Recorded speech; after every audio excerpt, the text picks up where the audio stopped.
Assalamualaikum warahmatullahi wabarakatuh. Alhamdulillah wassalatu wassalamu ala rasulillah la nabiyya ba'dah. Allahumma salli ala sayyidina Muhammad wa ala alihi wa ashabihi ajma'in, amma ba'd. Ikhwatul iman rahimani wa rahimakumullah. Hakikat kepemimpinan di dalam Al-Quran dan hadis-hadis Nabi SAW harus dijaga, dan ini adalah amanah. Dan Al-Quran dan hadis sebagai manhaj, sebagai pedoman hidup umat Islam, dan itu sudah diatur sejak awal bagaimana seharusnya bagi seorang muslim memilih dan menjadi seorang pemimpin yang baik. Jadi pemimpin dalam pandangan Al-Quran bukan sekedar kontrak sosial antara sang pemimpin kepada masyarakatnya, tetapi merupakan ikatan perjanjian antara dia dengan Allah Subhanahu wa taala. Lihatlah di dalam surah Al-Baqarah ayat 124, ketika Ibrahim diuji oleh Tuhannya dengan beberapa kalimat perintah dan larangan, yaitu amanah. Wa idh ibtala Ibrahim rabbuhu bikalimatin fa'atammahun qala inni ja'iluka lin-nasi imama qala wa min dzurriyyati qala la yanalu ahdiz zalimin. Ibrahim diuji Tuhannya dengan beberapa kalimat perintah dan larangan, amanah. Lalu Ibrahim menjalankannya, melaksanakannya, fa'atammahunna, dia laksanakan dengan baik. Allah berfirman, inni ja'iluka lin-nasi imama, sungguhnya aku menjadikan engkau pemimpin bagi manusia. Ibrahim bertanya, dan dari keluargaku, wa min dzurriyyati, dari keturunanku dijadikan pemimpin. Allah menjawabnya, sesungguhnya amanah ini tidak berhak diperoleh oleh orang-orang zalim. Kepemimpinan adalah amanah, titipan Allah Subhanahu wa taala, bukan sesuatu yang harus diperebutkan, sebab kepemimpinan melahirkan kekuasaan, wewenang, dan dia juga melahirkan kebijakan-kebijakan. Dari kebijakannya tersebut akan memberikan maslahat yang sangat luar biasa sekali, memberikan maslahat yang luas terhadap negaranya, masyarakatnya. Harus dijalani dengan penuh amanah, tanggung jawab melayani rakyat ini. Semakin tinggi kekuasaan seseorang, hendaknya semakin dia meningkatkan pelayanan kepada masyarakat, bukan sebaliknya. Ada 7 golongan yang mendapatkan naungan dari Allah Subhanahu wa taala, yang pada saat itu tidak ada yang bisa menaungi melainkan hanya Allah akan menaunginya. Yang pertama sekali adalah imamun adil, imam yang melaksanakan pemerintahannya dengan penuh keadilan. Karena itu ketika sahabat Nabi SAW Abu Dzar Al-Ghifari terkenal seorang sahabat yang amanah, sahabat tersebut yang dekat dengan Nabi SAW, bertakwa kepada Allah. Ketika dia meminta satu jabatan kepada Nabi, Nabi bersabda kepadanya, innaka dha'if, sesungguhnya engkau lemah, dan ini adalah amanah, wa innaha amanah wa khasarah, sekaligus dapat menjadikan seseorang ini merugi dan juga menjadi penyesalan di hari kemudian apabila dia sia-siakan amanah tersebut. Jabatan ikhwatul iman adalah bagian dari ujian, bala.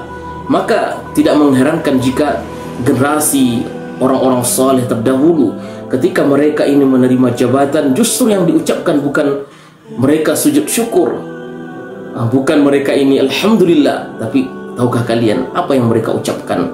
Istirja'.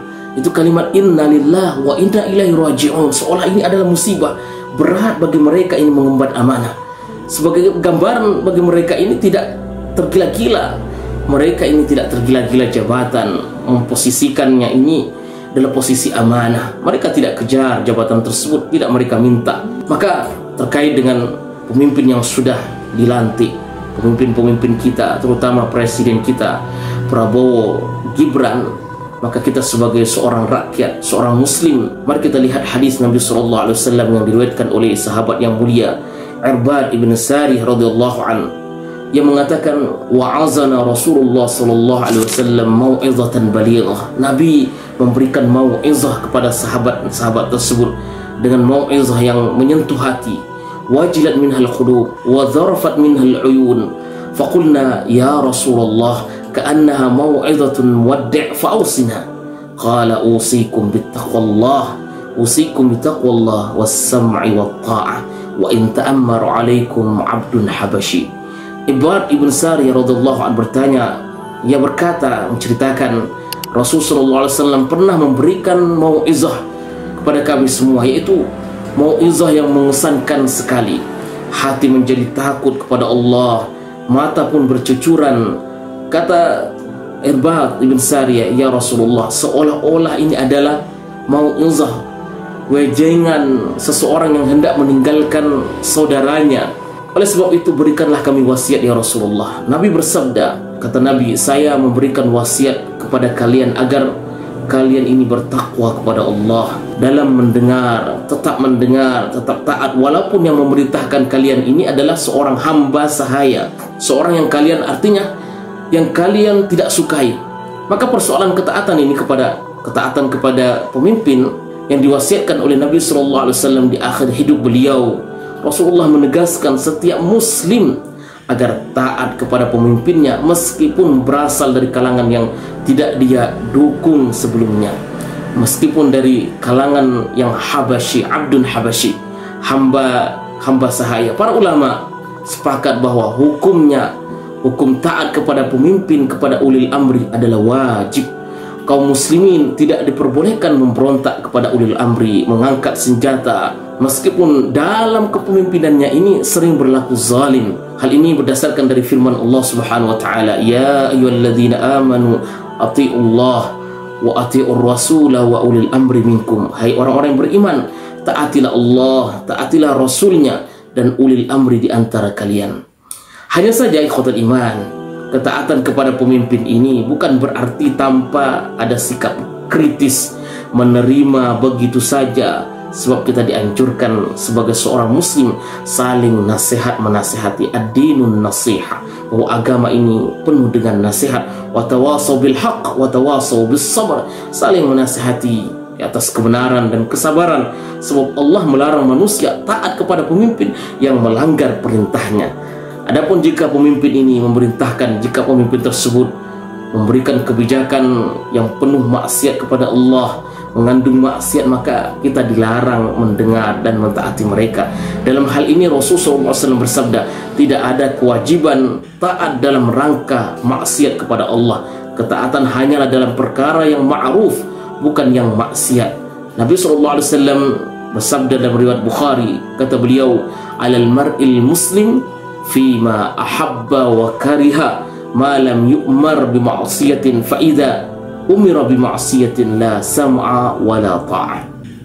Seorang muslim wajib mendengar dan taat dalam perkara yang dia sukai dan dia benci selama tidak diperintahkan untuk bermaksiat kepada Allah. Apabila diperintahkan untuk bermaksiat, maka tidak ada kewajiban mendengar dan taat. Maka terkait sekarang ini pemimpin yang dilantik, kepemimpinan Prabowo dan Gibran, maka kita taati mereka, kita dukung presiden kita Prabowo, Gibran. Kita doakan semoga pemimpin-pemimpin kita diberikan kemudahan di dalam menjalankan roda pemerintahannya, dan Allah turunkan barakah terhadap pemimpin-pemimpin kita, negeri kita. Mudah-mudahan negara kita ini, negeri kita menjadi negara yang baldatun tayyibatun wa rabbun ghafur. Barakallahu fikum. Assalamualaikum warahmatullahi wabarakatuh.